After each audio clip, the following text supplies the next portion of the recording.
There's a state in America that most people drive through without stopping. Flatland, corn, pigs, Interstate 80. But Iowa feeds the country. 1 out of every 3 hogs raised in America is Iowan. The state produces more corn than any other. And out of that flatland, out of those small towns with four-table diners and third-generation family recipes, came some of the most specific, most argued about, most quietly beloved food in the Midwest. 10 dishes this state doesn't just make, it owns. Ground beef, a soft bun, no patty, no sauce. 3 things. One of the most contested sandwiches in American history. In 1924, a man named David Heglin was selling a loose meat sandwich at Ye Old Tavern in Sioux City, Iowa. Ground beef cooked loose in a pan, not pressed, not formed, not sauced, served on a bun with mustard, onion, and pickles. 2 years later, in 1926, Fred Angel opened the first Made Right in Muscatine and named the sandwich after a delivery man's compliment. This is Made Right. One of America's first fast food franchises was born. The rules are strict. No tomato sauce, that's a sloppy Joe, and Iowans are clear about the difference. Crumbly, seasoned beef, steam-held, spooned onto a bun. Mustard. Onion. Pickle. That's it. In Sioux City, they call it a tavern. In Ottumwa, it's a canteen, at a 100-year-old eatery called Canteen Lunch in the Alley. The diner that inspired Roseanne Barr's fictional Lanford lunchbox. At Miles Inn in Sioux City, the seasonings are a family secret and the sandwich is called the Charlie Boy. Same idea, different name. Nobody agreeing on which is best. There are 36 Made Right locations across 5 states. The debate about the original has been running for 100 years. It has not gotten quieter. Iowa raises 20 million pigs. 1 out of 3 hogs in America comes from here. So it should surprise no one that the pork tenderloin sandwich is the closest thing Iowa has to a state religion. A pork loin, pounded flat with a meat mallet until it is wide, sometimes wider than a dinner plate, sometimes wider than the bun by a comical margin, dredged in flour, dipped in egg, coated in breadcrumbs or crushed saltine crackers, and deep-fried to a shattering crisp. Served on a hamburger bun that the tenderloin overhangs on every side. Pickle. Mustard. Raw onion. That's the sandwich. It is a spectacle. It is also one of the best things you can eat in the Midwest. The Iowa Pork Producers Association has run a Best Breaded Pork Tenderloin competition since 2003. In 2017, they received 3,014 nominations from 271 establishments. Brightbox Country Dining in Balltown, population 68, won in 2012. It is Iowa's oldest restaurant, open since 1852, and also a James Beard America's Classics winner. In Iowa, the best tenderloin often comes from the smallest town. Every cafe, every drive-in, every bowling alley in the state has one. There are Facebook groups with over 100,000 members dedicated to finding the best version. People drive 3 hours for a tenderloin they read about online. Indiana makes a version too. The appliance company and the cheese company share the same name because they share the same family.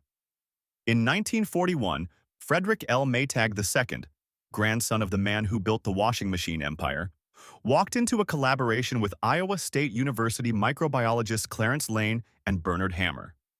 Their goal? Create an American blue cheese from cow's milk, modeled on French Roquefort, which had traditionally been made from sheep's milk.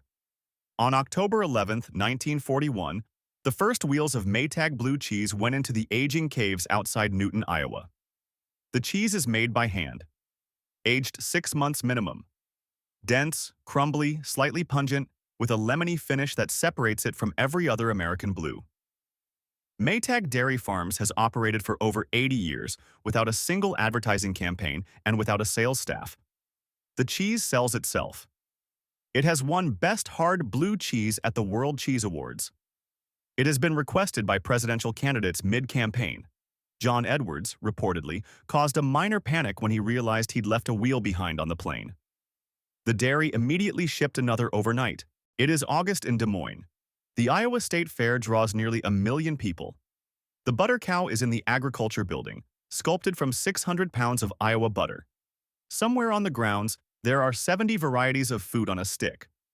The corn dog, A hot dog impaled on a wooden stick, dipped in cornmeal batter, and deep-fried, is not technically an Iowa invention. Texas and Oregon both have claims.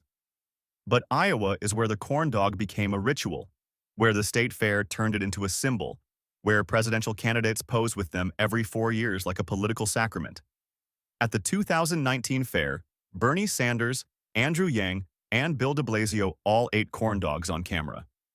At every Iowa caucus cycle, the fair corn dog photo is a rite of passage. The candidate who cannot eat one believably is already losing Iowa. Melvin Little brought the corn dog to the Iowa State Fair in 1956.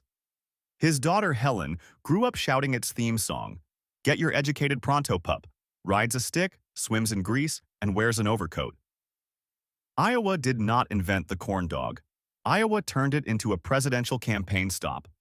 That is a different and larger kind of invention. Every small town in Iowa has a diner. Most of those diners have been open since before anyone now working in them was born.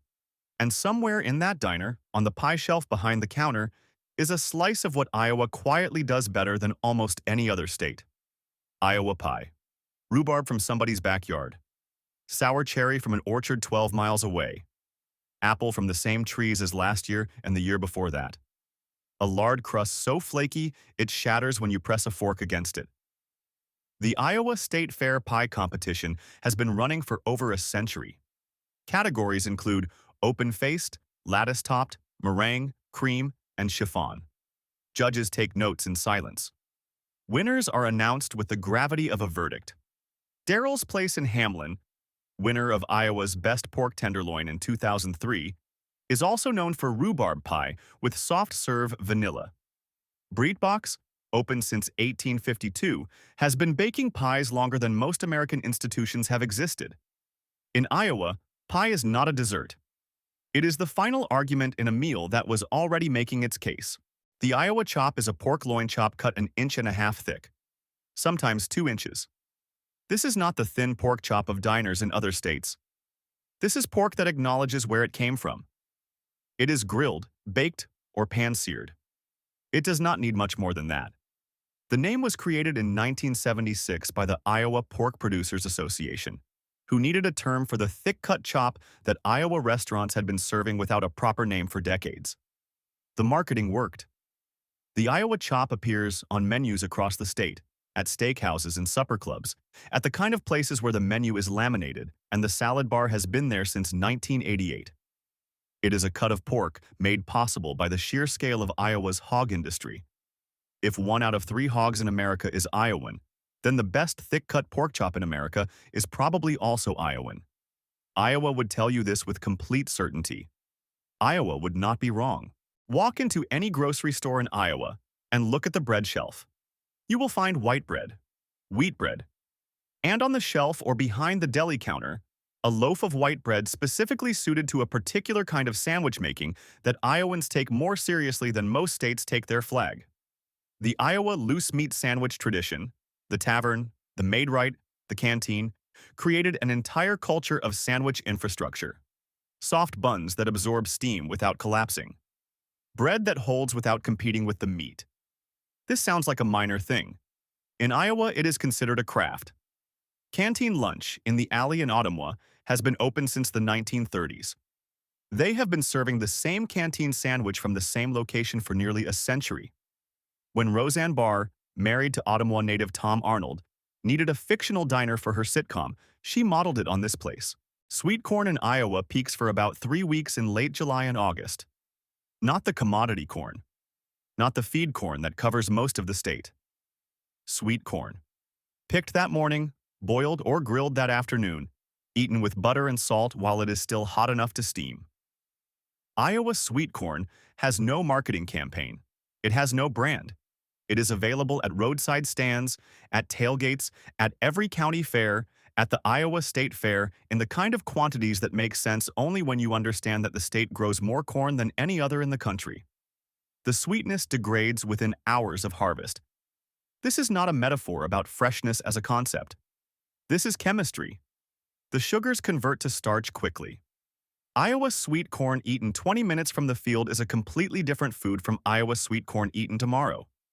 People who grew up in Iowa and moved away describe the corn the way other people describe their grandmother's cooking, as something that cannot be replicated, as proof that place is part of flavor. They are not being sentimental, they are being accurate. In 1938, the Amana colonies, a cluster of 7 villages in east-central Iowa, settled by German religious communalists in the 1850s, were incorporated as a for-profit company after nearly a century of communal living. The food traditions of the colonies survived the transition. Sauerkraut made in wooden barrels, smoked meats, rye bread baked in communal ovens that had been running since before the Civil War. Strudel and kuchen made from recipes that crossed the Atlantic in the 1840s and never changed. The Amana colonies are now a tourist destination. The restaurants still serve schnitzel, bratwurst, and ham. The wineries use Iowa-grown grapes. The German heritage is not a reconstruction. It is a continuation. The same families, the same recipes, the same rye bread. They made washing machines too. The Amana brand, famous for refrigerators and appliances, originated here before being spun off. Iowa gave America both the Maytag blue cheese and the Amana refrigerator from the same century of German immigrant ingenuity.